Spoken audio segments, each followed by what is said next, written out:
이 확률과 통계를 정말 어려워해서 선생님이 이름을 붙였어. 뭐라고 붙였냐면 확바통바라고 했어. 확바통바. 확바통바. 확률 바보, 통계 바보. 정말 기가 막히게 기하 벡터도 잘하는 친구가 이상하게 확률과 통계에서 막히는 친구들을 봅니다. 왜 그럴까요? 바로 논리적인 생각을 잘 못해서 그래. 다른 거는 양의 질적 승화가 쉬워요. 즉 많이 하면 느는데 이 확률과 통계는 그것이 쉽지 않습니다. 정확하게 개념을 잡아야 돼요. 특히 이 확률과 통계에서 우리 친구들이 이제 선생님은 이걸 총 세 파트로 나눕니다. 첫 번째가 뭐냐면 경우의 수야. 첫 번째 단원이 경우의 수야. 두 번째가 뭐냐면 두 번째가 확률입니다. 확률. 세 번째가 뭐예요? 세 번째가 통계입니다. 그러면 처음에 공부할 때는 통계가 그렇게 어려워 보여요. 처음에 1회독을 할 때는 통계가 그렇게 어려워 보이거든. 그런데 이 확률과 통계는 몇 번만 하게 되면 통계가 제일 쉬워요. 그리고 확률도 쉬워요. 가장 어려운 게 바로 이 경우의 수입니다. 경우의 수. 경우의 수. 첫 번째. 1단원이 가장 어려워요. 확률 통계에서 가장 어려운 건 바로 경우의 수야. 근데 이 경우의 수, 이 어려운 단원을 공략하는 방법이 있어. 뭐냐면 바로 선생님이 주장하는 축차 대입. 축차 대입. 축차 대입. 원리가 같아. 정확히 말하면 축차 대입은 아니지만 선생님이 이렇게 말하는 거야. 축차 대입. 이거를 이렇게 표현합니다. 바로 발견적 추론이라고 해요. 발견적 추론. 이 축차 대입이라는 건 주로 어디서 쓰냐면 정확히 말하면 수열에서 사용하는 거야. 수열에서. 이 축차 대입을 통해서 우리 너희 선배들 중에서 어떤 친구들은 정말 기가 막힌 점수에 어마어마한 수학 점수의 상승을 봅니다. 근데 이게 맞는 건 아니야. 그 친구가 선생님한테 뭐라고 했냐면 선생님 너무 신기해요. 선생님 수학을 축차 대입 수학이라고 하면 어떨까요? 근데 선생님은 이것만 하면 돼라는 건 사기라고 늘 주장하는 사람이야. 이것만 할 줄 알면 돼가 아니라 이거는 수학 성적을 올리는 데는 아주 도움이 돼요. 근데 이게 전부는 아니야. 전부는 아니야. 근데 중요해. 여러분 공부할 때도 그렇잖아. 교과서만 공부했어요. 그런데 수석했어요. 그건 개구라 뻥! 절대 있을 수 없어. 교과서를 위주로. 교과서를 위주로야. 교과서를 위주로.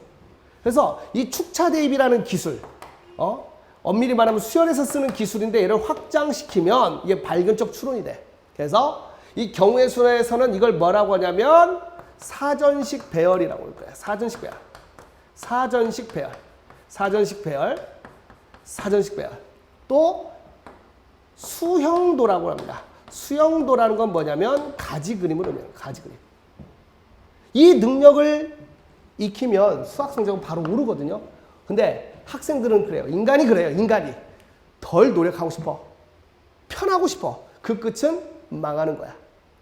대한민국의 가장 큰 문제점이 뭐라고 선생님이 늘 주장합니까? 사람이 너무 많아요. 좁은 땅덩어리에 사람이 너무 많다 보니까 사람 귀한 줄 모르는 거야. 그래서 함부로 해. 함부로 해.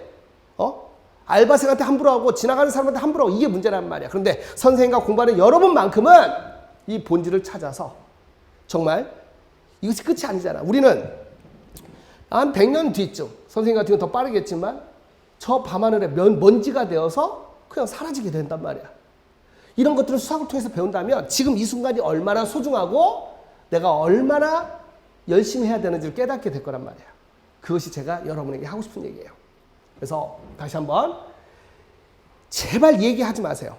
이 얘기 들을 때마다 속에서 뭔가 울컥울컥해. 뭐냐면 선생님 공식 없어요? 더 빠른 방법 없어요? 그것이 아니라 양의 질적 승화야. 가장 중요한 기술은 사전식 배열과 수형도처럼 발견적으로 추론하는 거. 이게 정말 중요한 기술이야. 이걸 익힌 다음에 그 다음에 응용을 하세요. 그럼 성적이 쑥쑥 올라가. 근데 처음부터 이상한 방법을 찾다 보면 넌 분명히 틀림없이 한계에 도달하게 될 거야. 알겠어? 그래서 오늘 이제 처음 들어가는 이 경우의 수 단원에서 여러분이 이 기술을 완벽히 익히고 나면 확률껌, 통계껌 하면서 확통 가지고는 고민하지 않게 될 거라는 걸 제가 자신합니다. 그래서 그 능력을 길러야 돼. 물론 어떤 문제에서 적용되는 법칙은 있을 거야. 그런데 가장 기본이 되는 거, 농구 선수든 축구 선수든 배구 선수든 가장 기본이 되는 건 기초 체력, 달리기를 잘해야 되죠? 맞습니까? 그래서 다시 한번 수열에서도 마찬가지고 기백에서도 마찬가지고 이 확통에서도 마찬가지야. 발견적 추론, 수학의 정말 많은 증명들이 결국 이렇게 나열하다 보니까 나온 겁니다. 그런데 이걸 하지 않고 선생님 공식 없어요? 더 빠른 방법 없어요? 그렇게 해서 성적 올릴 수는 없다라는 걸 다시 한번 말씀을 드립니다. 아시겠죠? 자, 그래서 다시 한번 만난다면 확률과 통계는 크게 세 파트입니다. 경우의 수, 확률, 통계야. 그치? 여러분이 가장 두려워하는 통계는 껌이다. 몇 번 하면 돼. 단 이쪽에서부터 처음 경우의 수부터 쭉 내려와서 가게 되면 정말 쉽고 문제가 전부 다 정형화되어 있네 라는 걸 깨닫게 될 거예요. 확률도 마찬가지야. 확률도 엄청 쉬워요. 이건 선생님이 분명히 말해. 딱 하나 어려운 게 뭐냐면 조건부 확률이 어려울 텐데 그것도 완벽하게 공략하는 기술을 이 적자생존을 통해서 가르쳐 드릴 거예요. 네, 첫 단원 경우의 수에서 발견적 추론하는 것 그리고 용어, 공식이 어떻게 나왔는지 싸그리 증명을 할 겁니다. 그러면서 여러분의 수학 실력은 강해지게 될 것입니다. 아시겠죠?